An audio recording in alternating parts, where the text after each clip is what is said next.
Between 1847 and 1854, 15 altar boys vanished from a single stone church nestled deep in the Pennsylvania woods. Not one was ever found. No bodies, no witnesses, no public trials. Just silence. A silence so thick, so complete, it swallowed every question before it could be asked. The church's own records were accidentally lost in a fire that spared every other ledger in the rectory. Parents were told stories that didn't quite add up, and the one man who might have had answers, Father Cornelius O'Malley, rose in influence, not suspicion. But here's what they never told you. 3 months ago, a municipal construction crew unearthed a sealed iron box beneath the foundation of an abandoned diocesan building 40 miles from the old Sacred Heart parish. Inside were hundreds of pages, journal entries, photos, even sworn testimonies that had been buried on purpose. These weren't the ravings of madmen or tales passed down through frightened whispers. These were names, dates, descriptions, a chilling paper trail of obedience turned into possession, of ritual disguised as prayer, of families who believed they were offering their sons to God, only to deliver them into something much older, much darker. You were taught to fear the devil that tempts from the outside, but what if evil doesn't knock on the door? What if it already wears the robes of trust? What you're about to hear is not entertainment, this is a descent, and if you choose to stay with me, you're not just listening, you're opening a door you can't close. Before we step through it, tell me, what city are you in right now? What sacred building do you walk past each day, never wondering what might lie beneath it? Drop it in the comments, because once you understand what happened inside St. Joseph's Church, you will never look at a bell tower, a stone chapel, or even a priest's eyes the same way again. And if something in your gut already feels off, good. It means you're ready. Let's begin. He didn't come with a storm, no thunder, no lightning, just rain. Cold, steady rain that soaked the earth and quieted the hills when Father Cornelius O'Malley arrived at Sacred Heart. It was October 1845. The Irish immigrant families who lived in the valley called it a blessing, a man of learning, sent by the bishop himself. Silver hair, sharp blue eyes, a voice like velvet and fire. He didn't need to demand respect, it fell around him like a cloak. He claimed he came from Boston, or maybe it was Baltimore. Different people heard different stories, but no one questioned his papers. They bore the bishop's seal, and after all, the previous priest had died suddenly. Collapsed in his garden, they said, face calm as sleep. No one asked why he had no known family. No one wondered why he kept to himself when not preaching. No one asked why he seemed to know exactly what each family in Sacred Heart most needed to hear, and how to offer it like salvation. He rebuilt the altar boy program, proper training, private instruction, a sense of sacred brotherhood, he called it. Boys were drawn to him, not because he forced them, but because he made them feel chosen. And the parents? They thanked him. He offered their sons something they couldn't: purpose, education, holiness, a ladder out of the dirt and coal. They began to compete for his attention. "Make my boy a servant of the Lord, Father," they'd say, eyes wet with hope. And he would smile. But here's what haunts me, that smile. The kind that doesn't reach the eyes. The kind you see just before something awful happens in a dream. A smile that says, "I know exactly what you're giving me, and I will take more." Within weeks, Father O'Malley had rewritten Sacred Heart's spiritual rhythm. Morning mass, evening chants, midnight vigils, always the boys, always in the basement, always with doors locked from the inside, and yet when they emerged, they were changed, sharper, more obedient, more hollow.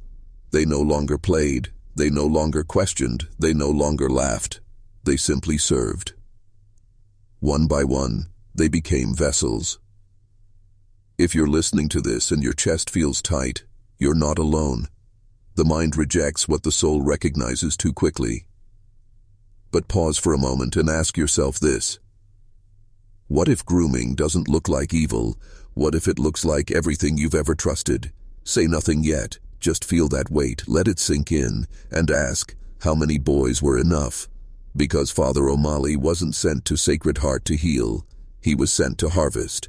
March 19, 1847. The Feast of Saint Joseph, protector of the innocent, guardian of the church, and in Sacred Heart, the patron of the altar boys. It was supposed to be a celebration, the day the community gathered to honor their faith, their sons, and the new life blooming after a brutal Pennsylvania winter.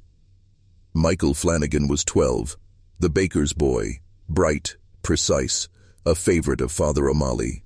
He was chosen for the dawn mass. His mother pressed his white surplice until it gleamed, watched him leave with his prayer book clutched to his chest, breath forming clouds in the icy air. She waited. 2 hours passed, then 3.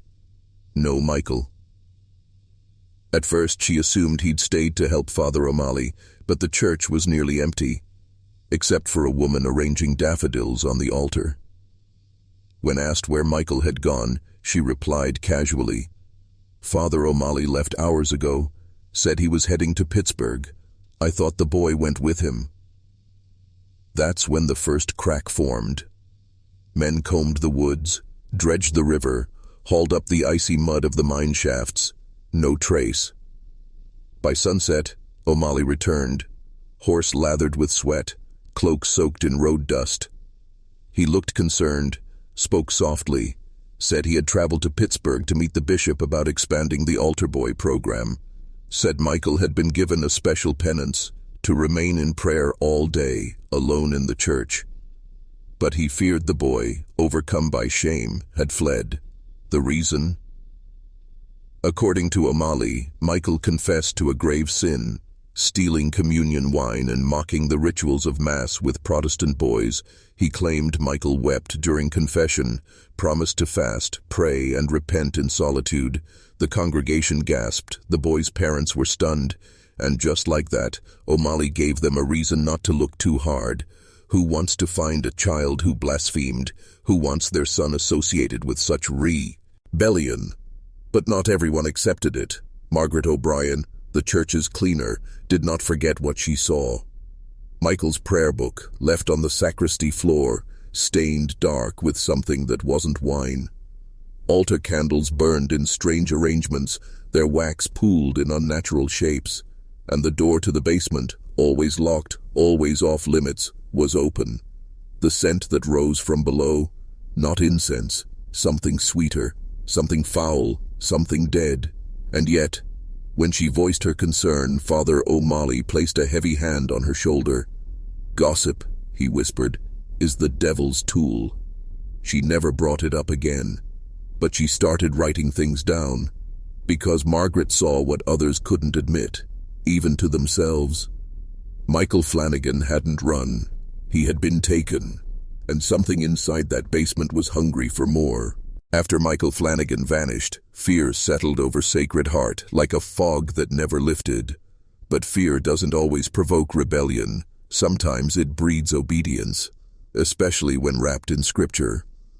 Father O'Malley took the pulpit the following Sunday with a calmness that made the congregation lean forward, desperate to be steadied, to be told everything was still holy. But what he gave them wasn't comfort, it was conditioning. He didn't speak of hope. He spoke of warfare. "Brothers and sisters," he began, "the devil is among us, not with horns, not with fire, but with lies, with doubt, with weakness of faith." He locked eyes with the crowd. "Our altar boys, your sons, are under attack, because they stand closest to God, because they are His chosen." And in that moment, O'Malley rewrote the narrative. Michael was no longer a victim. He was a casualty in a cosmic war. The altar boys were no longer children. They were soldiers, chosen warriors, vessels for divine power, and thus targets of the enemy. That shift changed everything. O'Malley announced new precautions. Each altar boy would now receive individual instruction. No more group training, no more shared duties, just private sessions in the basement. He said it was for spiritual protection, said the rituals were too sacred for group instruction, said their souls were at risk of contamination. And here's the genius of it. He made secrecy feel like virtue. The more silent the boys became, the more devout they seemed. The more they withdrew from family, the more spiritually advanced they were considered. Parents, aching to believe, mistook fear for reverence, exhaustion for discipline, and obedience for grace. Do you see it now? This wasn't faith. It was psychological warfare. And O'Malley was a master of the playbook. Create confusion, insert a narrative, reward silence, punish doubt, and above all, isolate. By the time Tommy Sullivan took Michael's place as senior altar boy, he wasn't just loyal, he was hollow. Gone were his games, his laughter, his boyhood. What remained was something rigid, serious, and quietly terrified. He clutched his rosary even in sleep. He flinched at loud noises. He began to speak in phrases too mature for his years. Purity must be protected. Obedience is the only armor. Suffering is a privilege. This wasn't theology, it was programming. And it worked, not because it was forced, but because it was wrapped in the one thing no parent would ever question. Holiness. This is how institutions devour, not by kicking down the door, but by asking you to hand your child over, in the name of salvation. It always begins with the quiet ones, not the loud dissenters, not the rebels, but the ones who grow still, too still, like something inside has been stolen. Danny Murphy was 13 when he joined the altar boy program. He was a bright, inquisitive boy, the kind who asked questions no one had answers to, a talker, a dreamer, a storyteller, the kind of son who filled dinner tables with laughter and wild ideas. But that changed within weeks of his first private session with Father O'Malley. He came home different. Not broken, just emptied. He sat at the dinner table but didn't speak unless spoken to. When asked about his training, he'd smile faintly and say, "It's sacred, Mum. We're not supposed to talk about it." At first, his mother Kathleen accepted this. After all, she trusted Father O'Malley like everyone else. He was a man of God. But then she noticed his hands. They trembled. Only slightly at first, then constantly, a fine nervous shake, like a fever hiding beneath the skin. His appetite faded. He lost weight. And then came the dreams. Night after night, Danny would wake screaming. He spoke of a dark place under the church, of a voice that didn't sound human, and of a man in robes who wasn't really Father O'Malley. Kathleen tried to soothe him, told him they were just dreams. But one night, as she held him in her arms, he whispered, "Mom, I think they're putting something inside us." He wouldn't explain. He couldn't. But his words cracked something open in her mind, something she'd been trying not to see. Because Danny wasn't the only boy changing. Timothy Walsh, once playful and sharp, now stuttered whenever church was mentioned. Brian O'Connor had developed a habit of staring blankly into space for hours, unmoving, as if listening to something only he could hear. And Patrick Donnelly, once a boisterous, strong-willed teen who dreamed of the priesthood, now flinched whenever O'Malley's name was spoken. The mothers began to whisper among themselves, but not for long, because O'Malley had already prepared them. He told them their sons were being tested, that spiritual elevation often came with unseen burdens. "Your sons," he said from the pulpit, "are climbing the ladder of sainthood, and with each step comes the suffering that separates the holy from the merely good." And that was the trap. Any pain, any fear, was redefined as virtue. Danny's silence, proof of spiritual discipline. Brian's withdrawal, evidence of a sacred burden. Timothy's stutter, the tongue struggling under divine weight. It was genius and monstrous, because it left no space for alarm, only awe. And if a mother dared to question, she was painted as faithless, unworthy, unfit. And what mother wants to be seen as the reason her son failed to reach heaven? His name was Brian O'Connor. 12 years old, quiet, strong, the kind of boy who knew how to work with his hands. His father was a carpenter, his mother a weaver. They had little, but they had pride and faith, the kind of faith that bends the knee without question, the kind that believes a priest's voice is as close to God's as any mortal will ever get. Brian was one of O'Malley's best, always early, always obedient, always silent, until the day he ran. It was a Thursday, early summer. The air smelled of cut hay and wood smoke. Brian had gone to the church for his weekly instruction, the private session, as always, just before sunset. He didn't come home. By 9 p.m., his father was pacing. By 10, the men were out with lanterns calling his name. He returned at 11:17, scratched, barefoot, covered in mud and dried blood. He wouldn't speak, wouldn't answer, wouldn't even look his parents in the eye. He just stood in the doorway, eyes wide, skin pale, chest rising and falling like he'd outrun the devil himself. That night, he didn't sleep. He sat on the floor of his room, back against the corner, rosary wound around his wrist so tight it left a bruise. In the morning, his father stormed into the rectory, demanded answers. O'Malley welcomed him with calm, open arms, told him Brian had suffered a spiritual event, a breakthrough he called it, said the boy had entered a deep trance during prayer and fled the church in confusion, overcome by divine presence. "I've seen it before," O'Malley said, his voice soft like fog. "God sometimes chooses his servants in difficult ways." Brian's father left humbled, embarrassed for his anger, but Kathleen Murphy was not convinced. She visited Brian 2 days later, sat by his side, waited, let the silence stretch until it felt like it might snap. And then he spoke. Only a whisper. Just 3 words. The room moved. She asked him to explain. He shook his head violently, eyes wild with something close to madness. But later that night, Kathleen found a torn scrap of paper crumpled in her coat pocket, a page from a hymnal. On it, written in a trembling child's hand, were the words, "The stones breathe when he sings." That was the moment she knew. This wasn't about discipline. This wasn't about prayer. Something lived beneath that church, not just metaphorically. Something old.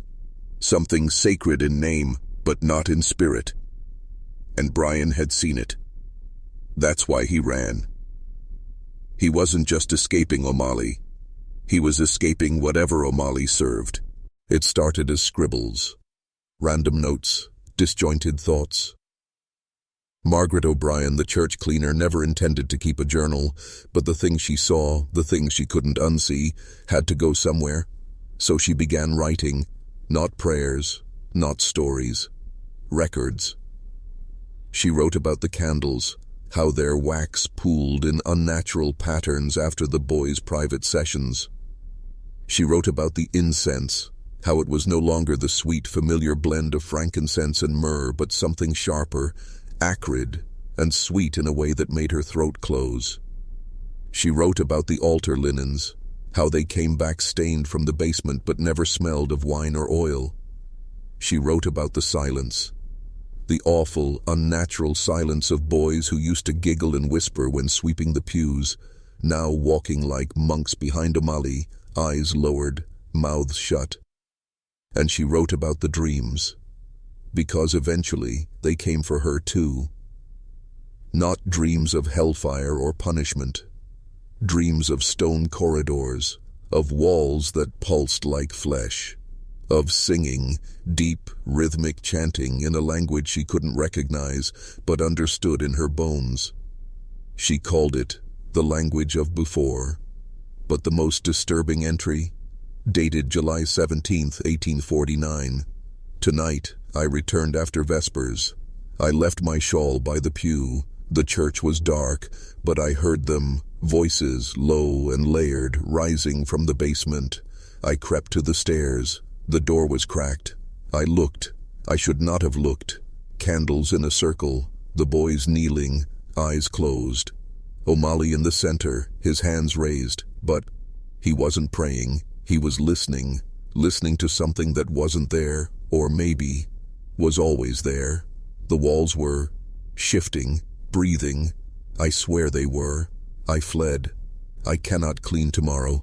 I cannot go back, but I must. She sealed that entry, folded it into an envelope, gave it to Kathleen Murphy, told her to read it only if something happened to her. The next morning, Margaret slipped on the rectory steps, broke her neck. At least that's what they said. The town doctor signed the death certificate but never examined the body. O'Malley insisted on a closed casket funeral, said her spiritual trauma had disfigured her face. Her journal was never recovered. But that envelope? Kathleen opened it, and for the first time she realized the truth had already been documented, already witnessed, and if she didn't act, she'd be the next woman burying a child. There are moments in life when something inside you snaps. Not like a scream, loud and sudden, more like a thread pulling too tight and finally breaking.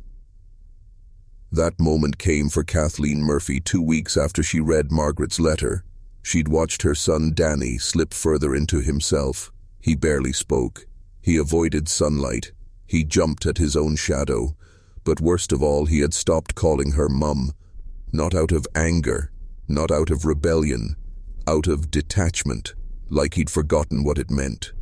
The child she had raised, the boy who used to chase chickens through the yard laughing until he collapsed, now sat in silence, staring at the crucifix above his bed like it whispered secrets only he could hear. So Kathleen did something no woman in Sacred Heart had ever dared. She entered the confessional not to confess, but to confront. It was Thursday evening. The church was empty. The smell of candle wax and damp stone hung in the air like breath held too long.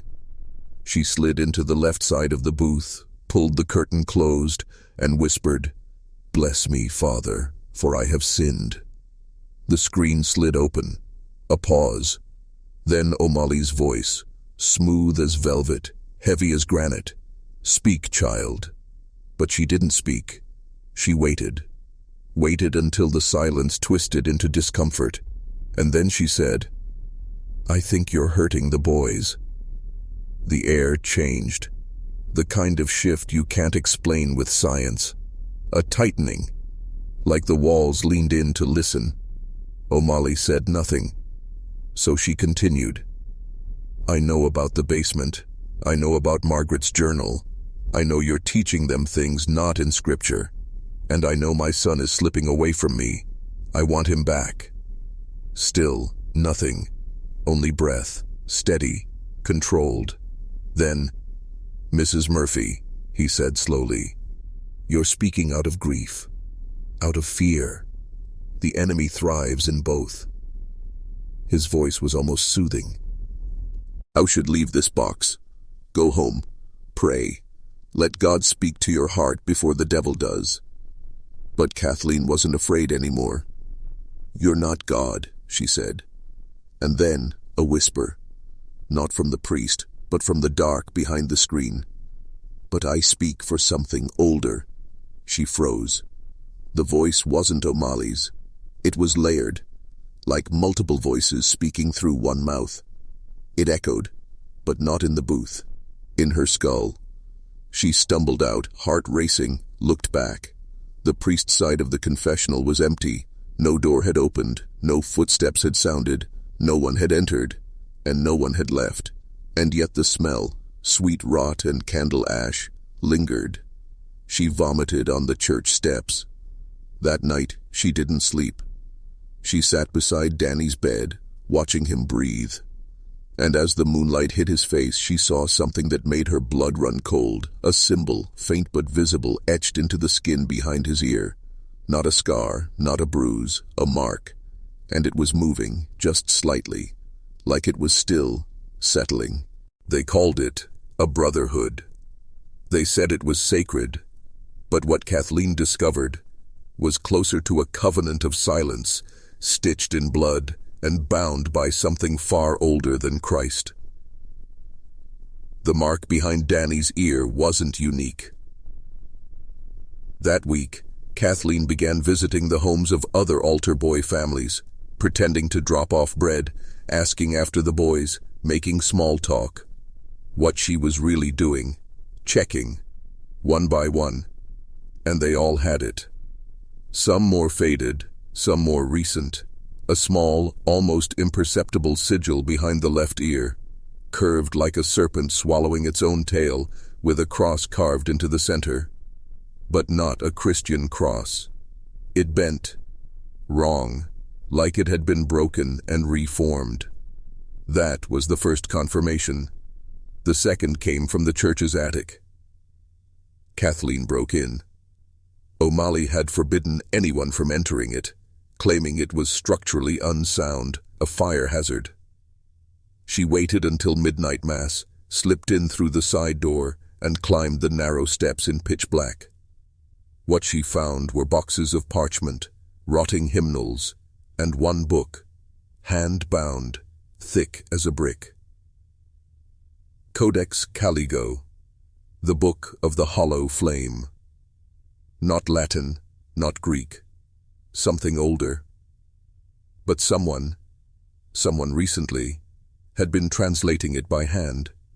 Next to the book lay a leather-bound journal, pages of modern script. Kathleen scanned the notes under moonlight through the broken roof. Phrases jumped out. The altar is not a stage, it's a gate. The boys must be empty before the vessel can be filled. The Brotherhood of St. Joseph was never about saints. Pain is the password, obedience is the currency. The hollow flame demands flesh to remember. The final entry. Danny's almost ready. The mark is holding. During last night's chant he wept, not from fear but ecstasy. He heard her, the first voice. Soon we begin the 15th offering. The gate will ho. Laude, this time, she will answer. That's when she understood. This wasn't a priest. This was a handler. This was an ancient rite wearing a modern robe. And her son was to be the final key. 15 boys, 15 offerings, each trained, broken, hollowed, each made to sing, to kneel, to receive.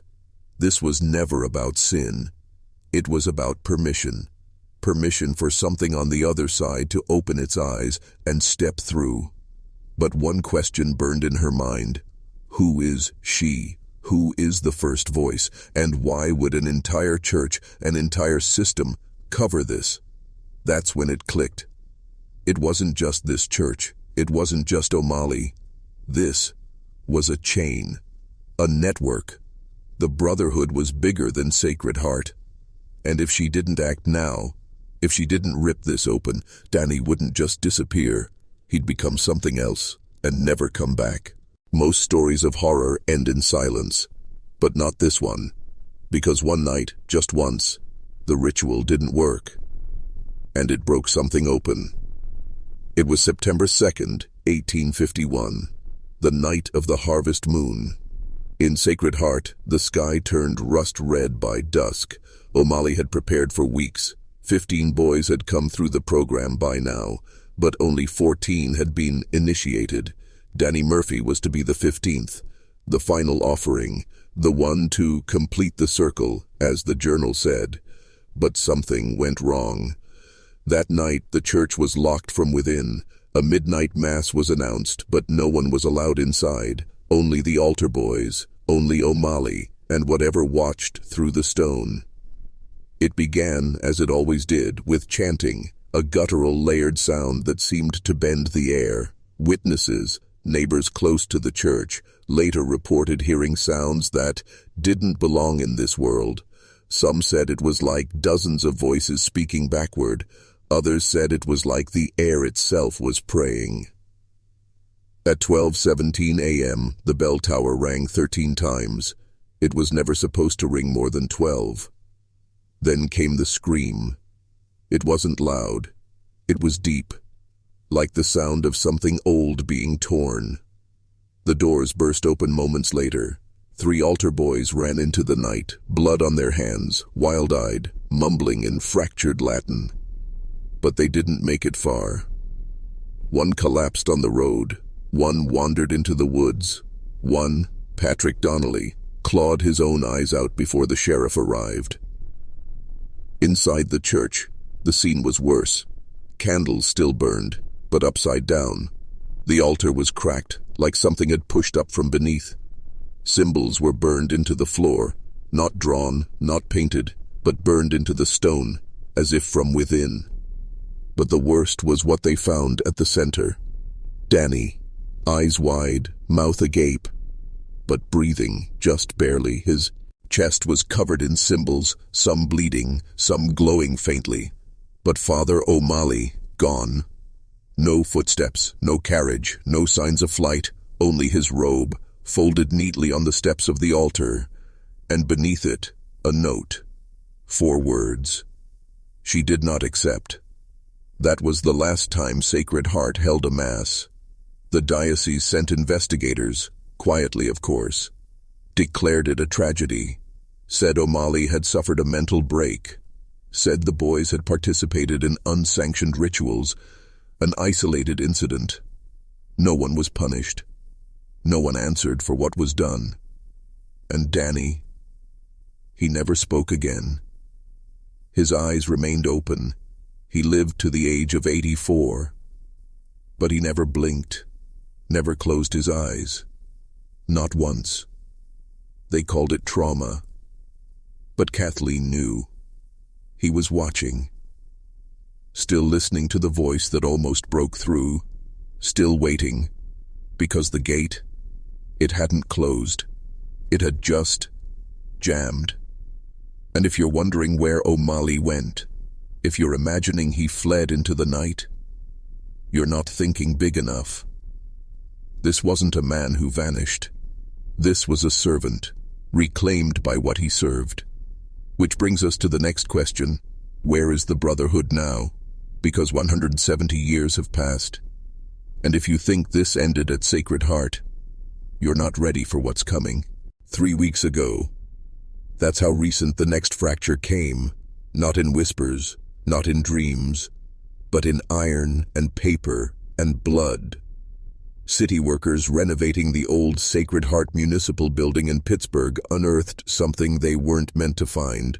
Beneath 3 feet of foundation stone sealed in a cavity lined with lead was a box. Heavy, cold, etched with a symbol no one recognized, at least not publicly. But we've seen it before. The serpent swallowing its own tail, the broken cross in the center, the mark behind every altar boy's left ear. It wasn't rusted, it wasn't damaged. It was waiting. Inside were 127 pages of handwritten notes, half Latin, half English, some modern, some dating back to the 1850s. Included were 5 photographs, black and white, grainy, but clear enough to see what they wanted to preserve. A boy kneeling in a candlelit basement, eyes rolled back in ecstasy. A group of men in cassocks standing in a circle, hands bound in ropes soaked with something dark. A close-up of a stone altar, with scratch marks, human fingernails. A mass being held not in a church, but in a cave. And finally the symbol carved into a boy's chest, still fresh, still bleeding. Authorities sealed the site, claimed it was a time capsule, issued a public statement calling it a valuable window into 19th century religious practices, but behind the scenes 2 researchers were fired. One went missing. The other, a linguist named Dr. Elias Monroe, posted a single image on a private forum before vanishing offline. A scanned page from the box, dated 1971. Typed, not handwritten. From the desk of someone calling themselves Archivist D17. The Brotherhood was never abolished, only scattered. Sacred Heart was one branch, one gate. There are others. We monitor 39 sites across North America. 7 remain active. 3 show signs of attempted contact. Chat, 1 succeeded briefly. Pittsburgh remains critical. The voice grows louder. They are preparing again. We believe the 15th offering was not a failure. It was a rehearsal. A rehearsal. Let that settle. Because what we thought ended in the 1800s didn't end. It shifted, modernized, rebranded. The robes became suits. The altars became basements. The sermons became programs for gifted youth. And the Brotherhood? It learned to speak in paperwork, policy, and private grants. That's the real horror. The idea that the monster doesn't die, it adapts. And if this box is real, if that symbol still means what it did, then Danny Murphy wasn't the last vessel. He was the prototype. You see now, don't you? This isn't a story about ghosts or demons. This is a system, a machine, a long, slow ritual performed in silence, protected by obedience, perfected by forgetting. And while you live your life, it keeps singing, in schools, in youth programs, in churches with locked doors and special access rooms. This is why you were never supposed to hear this, because the Brotherhood survives not by secrecy, but by plausibility. And now that you know, ask yourself, where is your city's oldest church? Do you know what lies beneath it? The last known name in the documents pulled from the Pittsburgh box was typed in bold, St. Aurelius School for the Devoted, Detroit, Michigan. Established 1954, closed for renovations in 2016. But there's no record of those renovations, no permits, no contractors, nothing. The building still stands, its windows are boarded, its doors are sealed with rusted chains, but locals say lights turn on inside, always at 3:03 a.m. They say they hear chanting. And sometimes, if you stand close enough, you can hear children crying. But the city says the place is abandoned, so who's paying the electric bill? One of the scanned documents found inside the Pittsburgh box was a typed itinerary, St. Aurelius site visit, August 3, 2015, arrival 10 o'clock p.m., offering review 10:30 p.m., threshold pulse, testing 11:45 p.m., altar ceiling, temporary, 12:45 a.m. Notes, subject number 14 shows resonance. Subject number 15 incomplete. Awaiting retrieval from Omaha branch. Must prepare before lunar inversion. Septi 28. No interference, no deviations. Witnesses, if any, must be silenced. Subject number 15. Again, always 15. 15 boys, 15 offerings, 15 gates. Because this isn't about one place. It's a ritual network, a grid, and each boy, a point on that grid, a thread in a pattern, a number in a sequence designed to do one thing, tear open the veil. But here's the part that should make your blood run cold. You've seen them, you've heard of them, the gifted child programs, the private religious camps with no social media presence, the reclusive monasteries that don't recruit, they select. They all trace back to the same funding shell, a non-profit called the Hollow Flame Foundation. Go look, it's real. But you won't find their website. You'll find mentions, grant reports, obscure PDF files, public donations to youth enrichment programs, and spiritual awakening retreats. Their logo, a serpent in a circle, and a broken cross, just like the mark behind every boy's left ear. So here's what you need to ask yourself, and I mean this seriously. Where were you at age 12? What programs were you in? Who laid hands on your shoulders and told you you were chosen? Because the Brotherhood doesn't advertise, it selects, it invites. And the scariest truth of all? Most of its servants don't even know they're serving. They just obey, without question, without memory. Because silence isn't just fear, it's a sacrament. And Detroit, it's not a relic, it's a beginning, a test site. And the moment subject number 15 is found, they try again. Because the ritual didn't die. It was just archived, waiting for a world distracted by noise. And when the veil finally tears, it won't look like fire or hell. It'll look like a boy walking into a church basement, smiling, and never coming back. They were separated by decades, by distance, by language, culture, even denomination. But all 15 boys, from Sacred Heart to Omaha, from Detroit to the unnamed monastery in Arizona, shared 3 undeniable, impossible traits. 1. Born on the spring equinox. 2. First served Mass at exactly 12 years and 33 days old. 3. Disappeared, collapsed, or awoke changed on a night of lunar inversion. That's not coincidence. That's choreography. Ritual, deliberate, precise. And the most chilling part, each boy had a mark. But it wasn't always visible. Sometimes it showed in dreams, whispered phrases in ancient syllables they couldn't translate but somehow understood. Sometimes it showed as sickness, days of unexplained fever, always before their confirmation, always dismissed by doctors as growing pains or spiritual stress.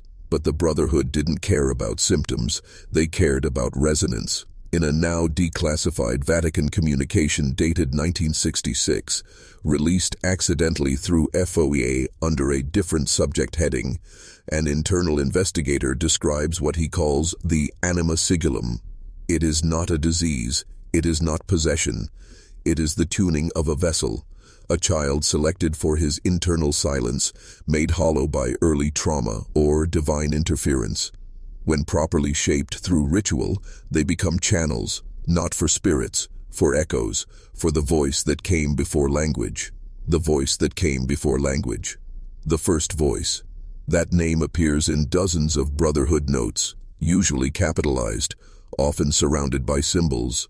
One document even states, the first voice does not create. It remembers. She is not a god. She is the void where gods once bled. So what does this mean for the 15 boys? It means they weren't victims in the traditional sense. They were components, parts, each one a syllable in a sentence being spoken across centuries. And when the 15th is found, the sentence finishes and the voice speaks, not metaphorically, not spiritually, but literally, into the world, into us. That's the ritual. That's why the Brotherhood continues, hidden behind doctrine, protected by hierarchy, shielded by bureaucracy. They're not trying to destroy the church. They're trying to use it, like a speaker, like an instrument, because you can hide evil inside good for a long, long time, if you speak softly enough. So ask yourself, where are the other boys? Not the 15 we've uncovered, the ones still becoming. What if they don't know who they are yet? What if you were one of them? What if the dreams you've written off as nightmares, the ones with stone rooms, flickering candles, and people chanting in reverse, were memories? Because here's the truth. The Brotherhood doesn't recruit. It awakens. And if this video found you, maybe it's not just a coincidence. Maybe something in you is stirring. Or worse, maybe it already has. It wasn't in America. It wasn't even in Europe. It was ancient Mesopotamia, 4,000 years ago. A city so old, its ruins bleed beneath the modern soil of southern Iraq. But its whispers still pulse in the stones. Cuneiform tablets recovered from the royal tombs of Ur in 1927 describe a ritual strikingly similar to the Brotherhood's offering. The tablets were originally thought to detail agricultural rites, seasonal harvest blessings, but they were misread. Because buried in the third tablet, translated correctly only in 1979, was a passage that archaeologists quietly locked away. The clay was cracked, but the message was intact. 15 children from 15 gates, the flame is lit, the stone drinks, the voice returns. The tablets reference the hollow flame, not as a symbol of worship, but as a mechanism, a key. And the voice, not a god, not a demon, a memory. A sound so old it predates meaning, a vibration meant not for ears, but for bones. A resonance that once spoken rewrites what we are. That's what happened in Ur. The ritual succeeded. The voice was heard, and 3 nights later, the city died. No record of battle, no enemy armies, no fires, no disease. People simply collapsed. Eyes open, mouths shaped into O's of silent scream. No blood. Just stillness. Thousands of corpses, like statues, frozen mid-thought, and carved into the altar stone at the city center. A phrase in perfect Akkadian. She returned. Archaeologists called it myth, misinterpretation, symbolic nonsense. But they never explained why 3 of the researchers who worked that dig all disappeared within 5 years, or why the British Museum sealed the full translation report under institutional sensitivity until 2085. But the Brotherhood, they kept the knowledge. They moved west, shifted shapes, adapted language, and built a new ritual. One, slow enough to go unnoticed, one spread across centuries, one offered boy by boy. The flame lit in Ur, they believe, was not extinguished, only transferred. And now, we stand at the edge of its reawakening, because if Sacred Heart was Gate 1 and Detroit was Gate 14, then the final gate isn't ancient, it's modern, it's active, and it's not underground anymore. It's digital. The ritual is changing form again, and what they need now isn't just boys. It's witnesses. It's attention. It's your gaze. Because what happens when a ritual meant to be performed in secret is performed at scale? What happens when millions watch? You're watching now. You're listening. And that might be part of it. If you were looking for stone pillars, ancient altars, and robed figures holding knives, stop. Gate 15 doesn't look like that, because Gate 15 doesn't exist in a church. It exists online. That's the evolution. That's the horror.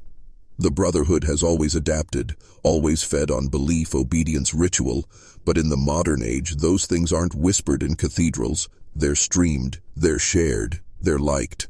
A leaked internal memo from the Hollow Flame Foundation marked Confidential Do Not Archive outlines what it calls Phase 9, the witness web. It reads, "The vessel is no longer singular. The offering has scaled. We no longer need a physical chamber. The network is the chamber. Each viewer, each watcher, each open heart is a step toward resonance. The voice need not enter the world. We simply need to make the world quiet enough to hear her." Quiet. Like the silence that filled Sacred Heart after Michael vanished. Like the eyes of Danny Murphy, forever open, never blinking. Like your room, right now.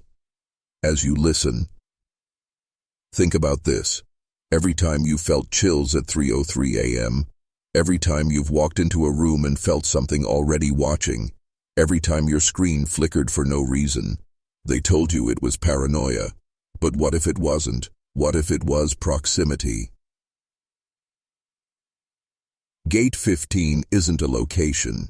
It's an event, an activation. And it's not just happening.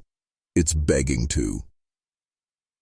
Have you noticed the recent surge in ritual core content online? The music, the strange art, the obsession with ancient languages? That's not coincidence. It's conditioning, softening the psyche, lowering the signal-to-noise threshold. Because the voice? It doesn't scream. It vibrates.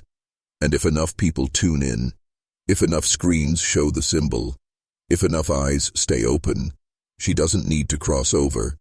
She's already here.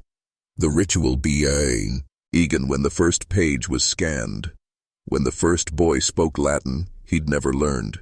When the first person, maybe you, saw the mark and felt something ancient twitch inside your bones. The voice is no longer a myth. It's incoming traffic. And Gate 15? It's open every time someone clicks. So ask yourself, where are you watching this? What's behind you right now? Because the moment you asked that, you felt it too, didn't you? They were never supposed to speak. They weren't even supposed to remember. The ritual was designed to erase them, not through force, but through silence. But 3 did remember, and what they described was never published. Only whispered to journalists who disappeared, only confessed under the influence of sodium thiopental in sealed legal depositions never meant for release. We found one. A scan.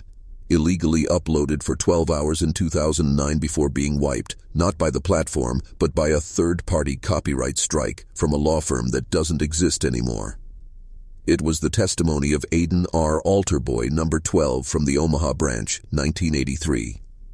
Here's what he said under oath.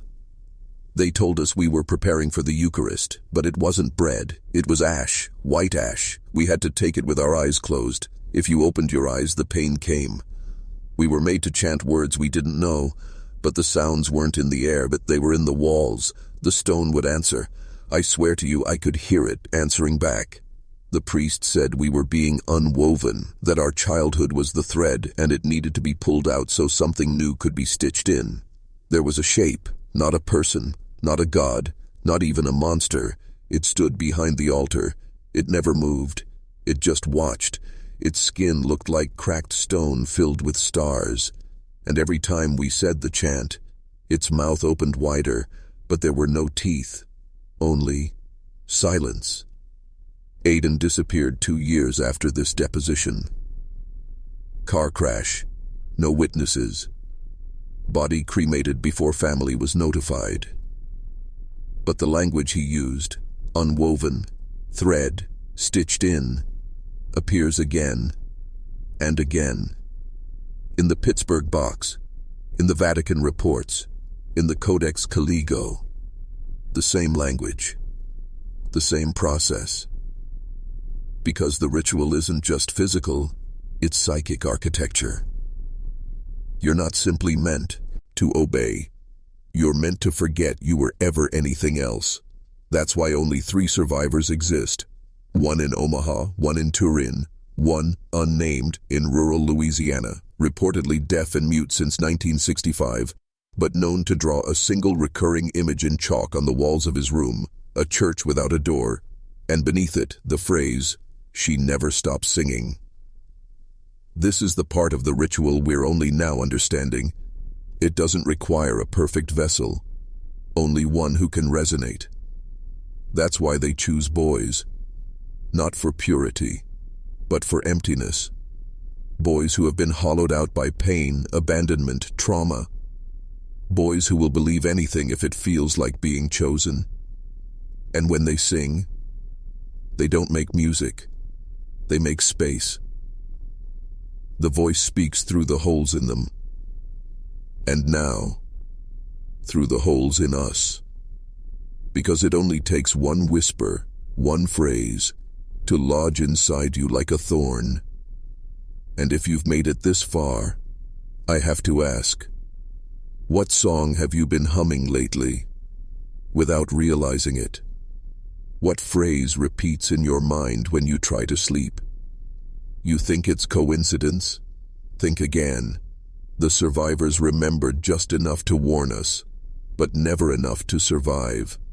And now you've heard what they weren't allowed to say, which means you've become part of the chain. His name was Father Elias Dern, Vatican archivist, ordained at 26, fluent in 9 languages, trusted keeper of restricted texts beneath the apostolic palace. He was known for his precision, his silence, his loyalty, until 1987. That year, he requested access to a sealed manuscript from the Index Librorum Prohibitorum, a book not on any shelf, only whispered about in seminaries, Vox Prima, the first voice. Only 6 copies were ever created, each handwritten, each bound in human leather, each encrypted in a language no living culture ever spoke. Father Dern got access, not through proper channels, through favor, through secrets traded behind Vatican doors. He read it, all of it, and something changed. He stopped attending Mass. He stopped shaving. He began sleeping in the library archives, and then one morning, the head of the Pontifical Commission on Ritual Doctrine found a letter on his desk, a suicide note. But it wasn't a confession. It was a map, a diagram, circles within circles, 15 nodes, 15 gates, each marked with a place, a date, and a name. Sacred Heart, Pennsylvania, Omaha, Nebraska, Turin, Italy, Detroit, Michigan. Others blurred, smudged, redacted, still waiting, and in the center scrawled in ink and ash, They've mistaken her for silence, but she's the first scream. The voice returns, and we are the ear. Father Dern did not die by suicide. That much is clear. His body was never recovered. The surveillance footage was erased, and the guards on duty that night reassigned, silenced. But his map survived, because he had mailed a copy to one person, a woman, unlisted, no title, just initials, K.M. Kathleen Murphy. The mother who saw too much, the mother whose son never blinked. Somehow she had survived, or gone underground. And now she had the final blueprint, the ritual's roadmap, the brot, her hood's timeline.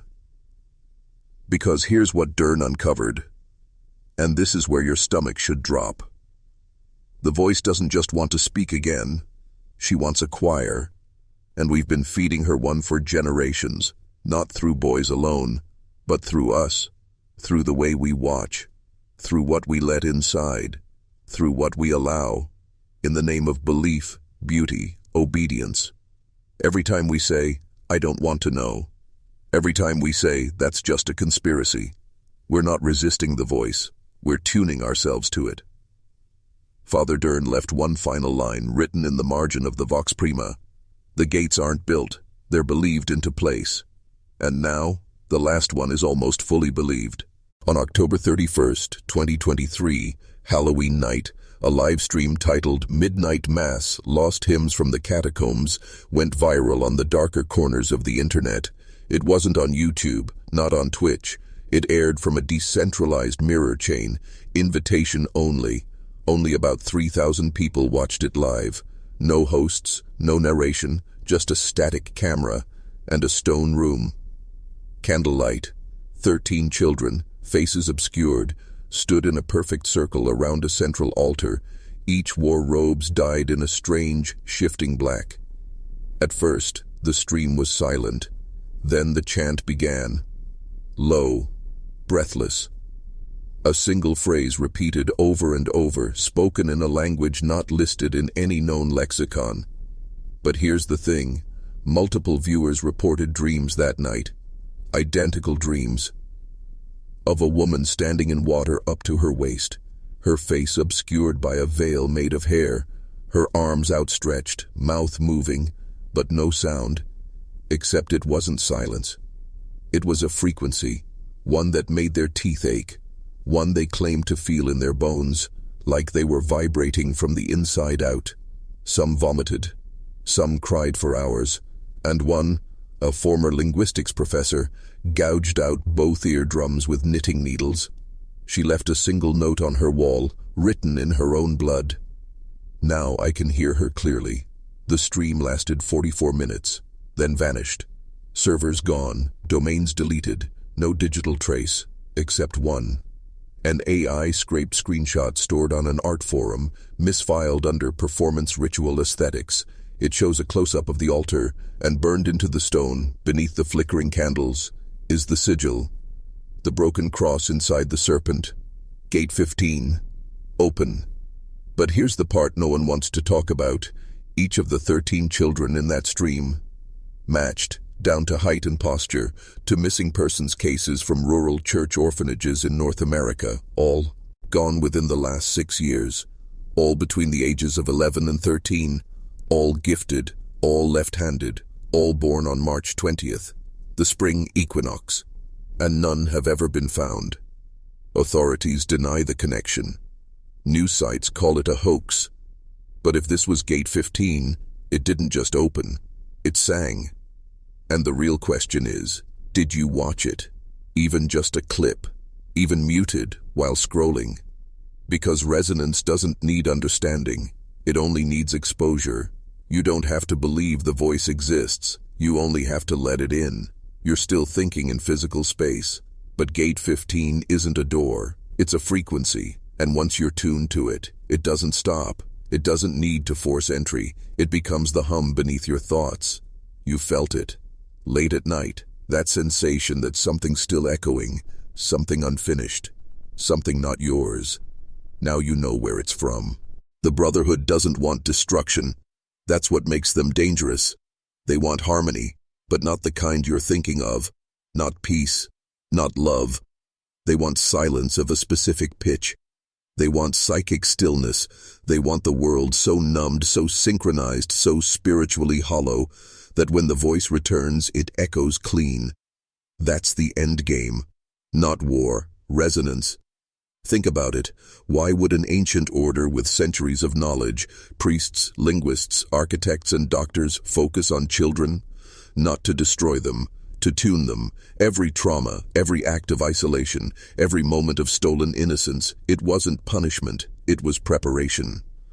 The Brotherhood's archives describe a principle known as the echo chamber of flesh.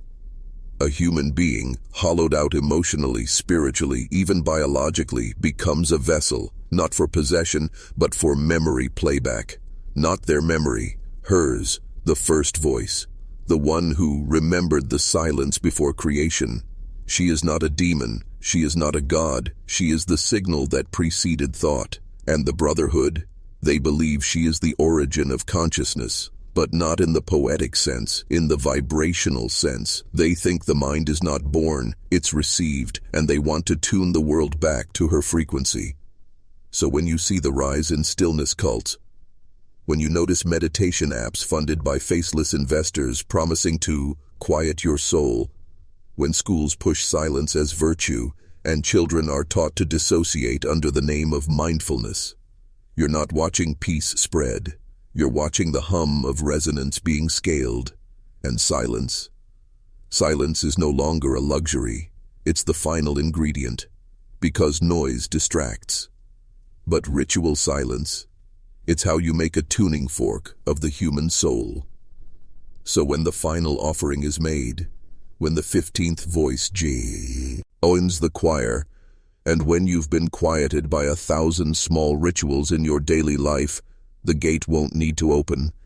You will have already become it. You, watching, numb from repetition, longing for meaning, hungry to feel anything. That's what she speaks into. That's how the voice enters, through the quiet place where your rage used to be, through the spiritual cavity where your wonder once lived. The Brotherhood's goal was never to summon her. It was to make room. So ask yourself, why are you still watching? Is it curiosity? Is it fear? Or is something calling you forward? Something with no shape, only a tone, only a pulse, only a memory older than God. You're not here by accident. You never were. The official report said it was a lightning strike. The fire that consumed St. Joseph's Church in 1959, decades after O'Malley vanished and the last altar boy's body had supposedly been exhumed, was blamed on an act of God. How fitting. It started at 3:03 a.m. It ended before sunrise. Stone turned to ash. The bell tower collapsed inward. The crypt was never found. But here's what no one reported. Kathleen Murphy was seen leaving the property minutes before the fire started. By then, she was old. A recluse. Whispers in town called her cursed, a madwoman who spoke to shadows, who hadn't blinked in 40 years just like her son.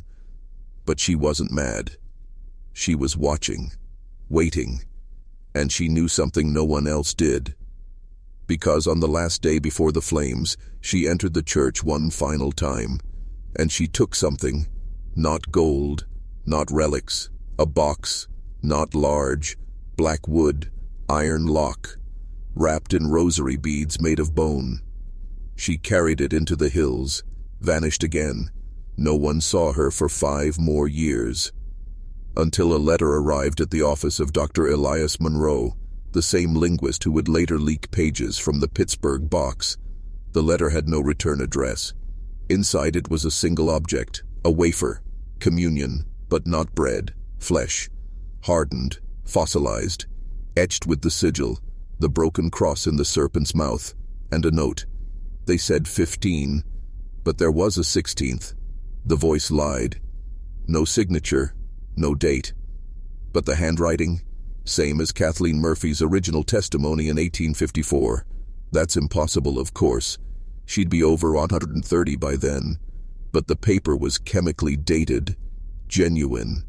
The ink, blood, human, O negative, not faded, fresh. This changes everything. Because it means the Brotherhood didn't finish the ritual. It means Kathleen interrupted it. It means she took the last piece, but why? To destroy it, or to keep her right? Tad safe. Or maybe, just maybe, because it wasn't complete. Because the voice wasn't ready. Because even she requires permission. And if Kathleen had the 16th piece, the one that was never meant to exist, then everything we've been told about the offering is wrong. Because you can't finish a ritual if the instrument is broken. And maybe, just maybe, she's still waiting. Waiting for the final sound.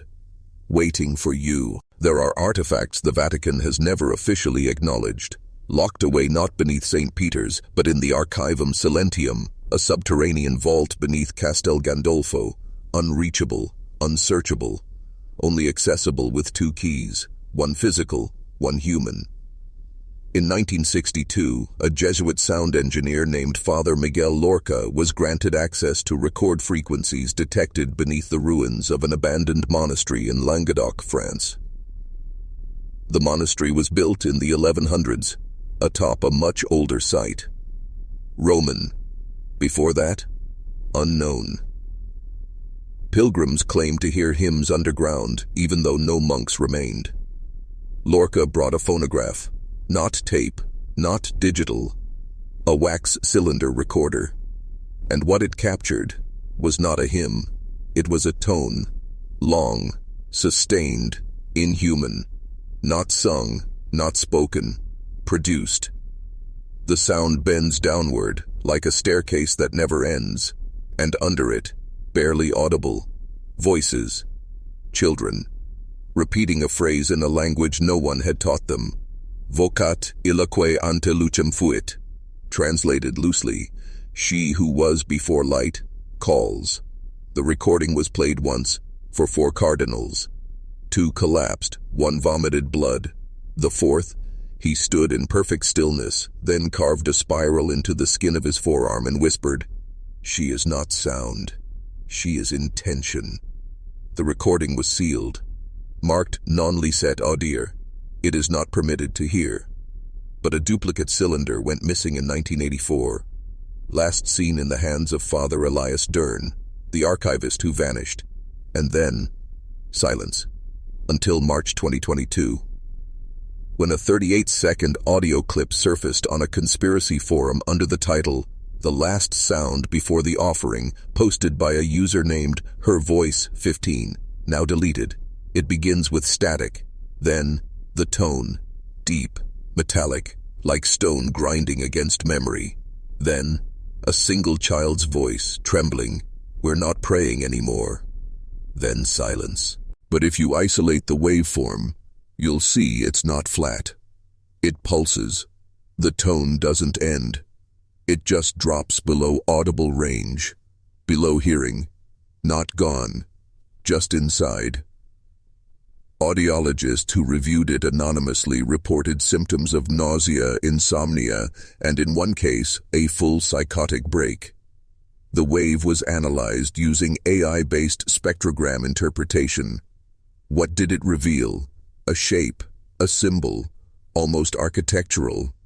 Not music, not language, a blueprint of a gate. Not metaphorical, structural, the kind that could be built. But not from wood or stone, from people, arranged not by proximity, but by belief. And here's the part you need to hear. The longer you look at the waveform, the more familiar it feels. Not because you've seen it, but because you've dreamed it. Thousands of people have now described the same dream after hearing the clip. A hallway of ribs, a door made of tongues, and behind it, a voice not calling your name, but calling you by your silence. So now I ask you, have you been hearing it? When your room is quiet, when the power goes out, when you close your eyes and think you're alone, because maybe, just maybe, she's already speaking. And we're just now learning how to listen. There is one man left, one voice, He was only 9 when it happened, too young for the offering, too young to understand the rituals, but old enough to see, old enough to remember. His name was Amon Dwyer. He was the sacristan's son. He wasn't chosen, he wasn't trained, he just watched, from the choir loft, from the shadows, from the places they thought were empty. And for nearly 70 years, he said nothing. Until 2021, when he was 88 and dying in a hospice outside of Scranton, Pennsylvania. He summoned a local journalist, not to confess, but to warn. The interview was never aired. The journalist's name was Rebecca Toll. She disappeared 3 weeks later, but a transcription was recovered from her laptop, buried deep in an encrypted folder named Not for Air, Our Final Truth, DocX. It reads, "They called it a brotherhood, but it was never about men. They were just translators. The true liturgy comes from her. I saw one of the boys taken. Not taken like kidnapped, taken like unmade. Like he folded in on himself and sang inward. His mouth didn't open, but his shadow screamed. They always think the voice is speaking forward, into the world, but it doesn't move like that. It feeds backward, into history, into bloodlines. It doesn't want to arrive, it wants to have always been here." At this point in the transcript, Rebecca writes, Dwyer stopped speaking, looked toward the window, eyes blank, whispered a phrase 3 times, not to me, to the room, to something unseen. He said, "She fears her own name." That phrase has never appeared in any Brotherhood document. It's never been mentioned in any recovered ritual, and that's why it matters. Because for all their planning, all their precision, all their belief in inevitability, the voice has a vulnerability, a name, one it hides, one it fears. Because if spoken, not in rage, not in ritual, but in recognition, it collapses the architecture. Not just of the gate, but of the entire system. The resonance fails, the tuning breaks, the choir unlearns its song. Dwyer never spoke the name aloud. He said he didn't know it, but as he died he smiled, and his final words, captured in Rebecca's notes, "They think she's winning, but she's already heard it, once, long ago, and that's why she's hiding." The Brotherhood has spent centuries protecting her return, but beneath that protection, there is terror, not of failure, but of recognition. Because something happens when a lie gets remembered for what it truly is. It stops resonating. So now I ask you, what name have you been afraid to say? Not out loud, inside. Because maybe it's not her name that matters. Maybe it's yours, the one you had before the silence, before the shaping, before the echo became your master. Maybe all this time the Brotherhood wasn't summoning a god, but erasing you. It happened in Jakarta, August 12, 2024. No one knew at the time, no headlines, no police reports, just a spike in electromagnetic interference that lasted exactly 4 minutes and 44 seconds, centered on an abandoned Dutch colonial church slated for demolition. Security footage from a nearby traffic light shows 12 children entering at 11:58 p.m. Only 11 emerged. But that's not the story. The story is what happened inside. A Brotherhood operative stationed in the region, codename Auburn Watch, filed a debrief with internal handlers later recovered in a whistleblower leak. The altar failed. The sigil didn't bind. The offering did not yield. Let that sink in. The offering, a boy prepared for years, shaped by doctrine, groomed by silence, refused. Not physically, spiritually, psychically. When placed before the altar, he opened his eyes, looked at the clergy present, and smiled, not in innocence, in defiance. Witnesses claim he began humming, not a chant, not a sacred hymn, a melody, soft, off-key, childish, a tune no one could place. but that every adult in the room swore they'd heard in their own childhood dreams. And then, the walls cracked, not with force, with resonance. The altar stone split down the center, candles dimmed, though no wind moved. The sigil, carved into the floor, bled upward into the air and dissolved. One priest fell to his knees, weeping. Another gouged his eyes. The others ran. The boy stayed seated, humming. That church burned to the ground 2 hours later. No ignition source ever found. But what the Brotherhood feared most wasn't the destruction. It was what was recovered from the boy's dressing room. A single page torn from a journal, written in a child's handwriting. She talked to me in the dark. I asked her name. She said, "It's yours now." Let that sink in. It's yours now. This wasn't possession. This wasn't submission. This was transfer. For the first time in recorded Brotherhood history, the voice gave up control, willingly. And if that's true, if the voice chose to step back, then everything changes. The ritual was never about bringing her into this world. It was about finding someone who would walk beside her willingly. And this boy, he didn't break the ritual. He replaced it. That's why the Brotherhood has gone dark since Jakarta. No new offerings, no signals, just silence. But not the sacred kind, the panicked kind. Because when the offering refuses, when the altar rejects its own blood, the system collapses from within. They weren't expecting resistance. They were expecting obedience. They spent centuries tuning vessels, but they forgot one thing. If a vessel learns it's a voice, it doesn't echo, it sings. The Brotherhood fractured in silence. No formal declaration, no schism announced. But after Jakarta, they stopped moving as one. What rose in their place were splinters. Rogue sects, breakaway operatives, cells with altered doctrine. Each convinced they, not the others, had correctly interpreted the voice's will. They called themselves many names. The inheritors of the hum, the flesh choir, the ascendants of the hollow mouth, and the most cryptic. The 16th verse, each splinter carries its own liturgy, its own logic, but all believe the original ritual was incomplete. Some claim Jakarta was a betrayal, that the offering didn't refuse but ascended ahead of schedule. Others believe the voice was testing fidelity, and the Brotherhood failed. But the most dangerous theory? That the voice was never singular, that what came through the rituals wasn't the first voice, but the loudest. Now online, something new is spreading. Not on forums, not in deep web streams, but in fragments. Lyrics, phonetic syllables, dream journal posts from teenagers who claim they've started singing in their sleep, and they're all humming the same thing, the reverse chant. Unlike the Brotherhood's incantations, this one isn't in Latin. It isn't precise. It corrupts itself. Every time it's repeated, it changes slightly, adapting to the speaker. And that's the point. It's a living ritual, and it's leaking.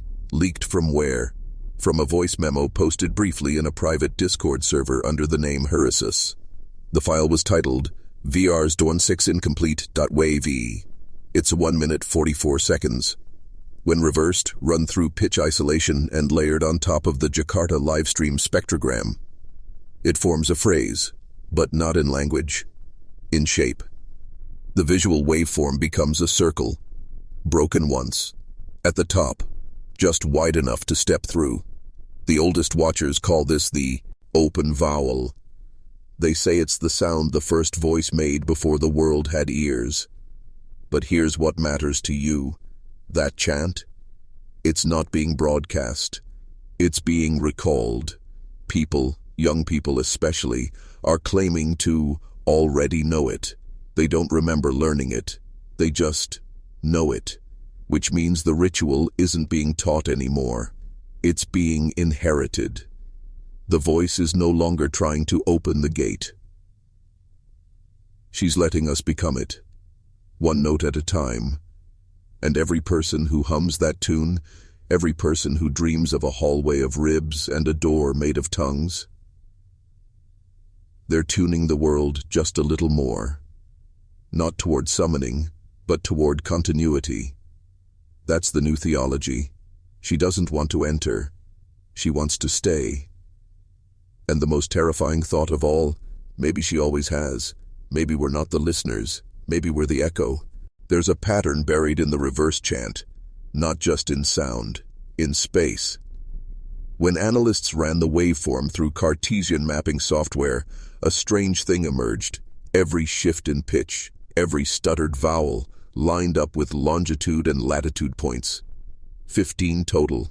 Each one marked a previous gate: St. Joseph's Church in Pennsylvania, the Omaha Monastery, the Detroit Orphanage, even Jakarta. But there was a 16th, a final coordinate, one not previously recorded in any Brotherhood archive: 3.4808 GN, 2.2426 GW, Manchester, England.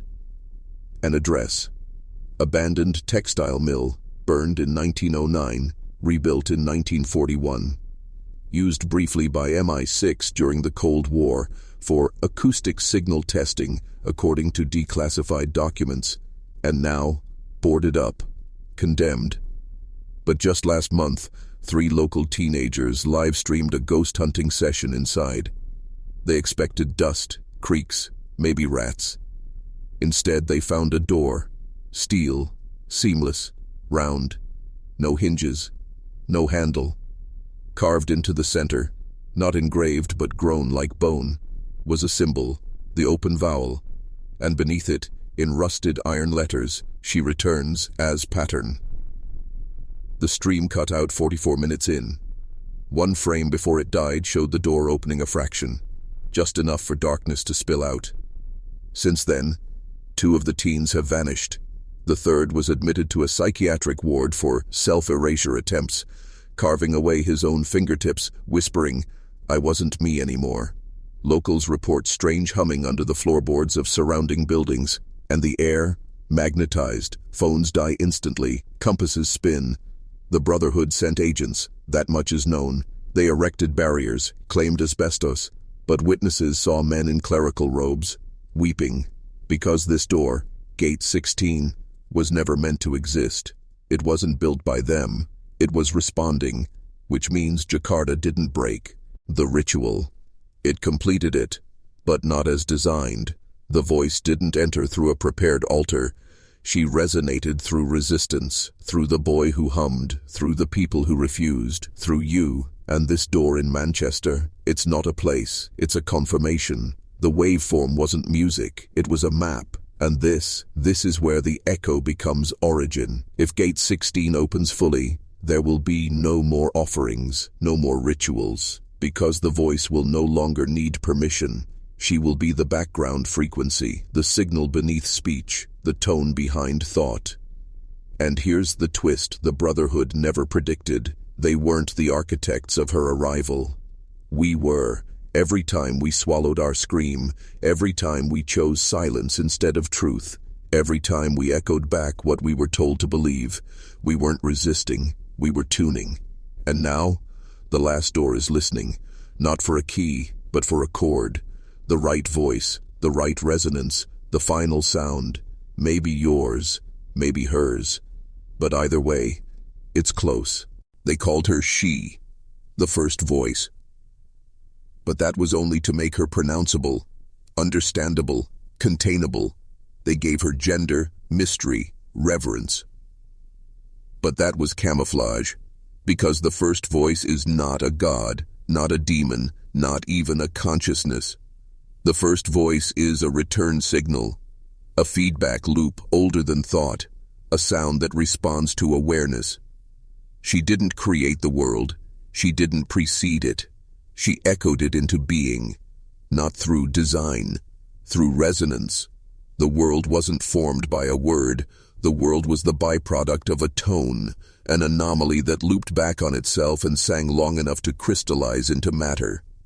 She is that loop, the thing before stories, before names, before distinction. The children's chanting wasn't worship, It was alignment.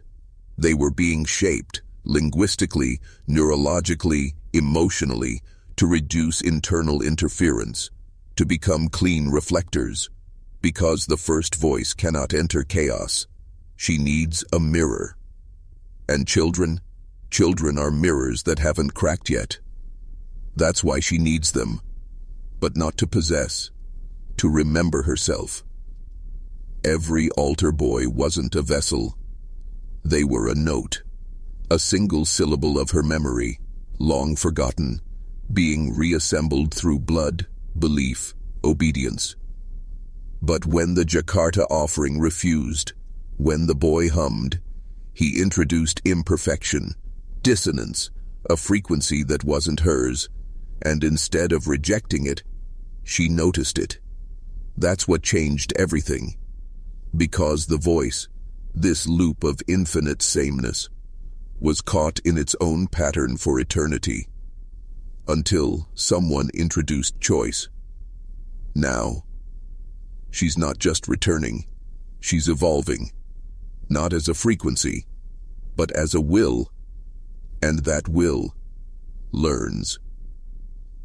What you feel right now, the tightness in your chest, the sensation that something is watching you, that tickle at the base of your skull, it's not fear, it's recognition. Because your mind isn't rejecting this, it's resonating. You felt her before, in silence, in trauma, in those moments when you stared into the mirror and didn't recognize yourself, and liked it. She wasn't behind you, she was beneath you. Waiting.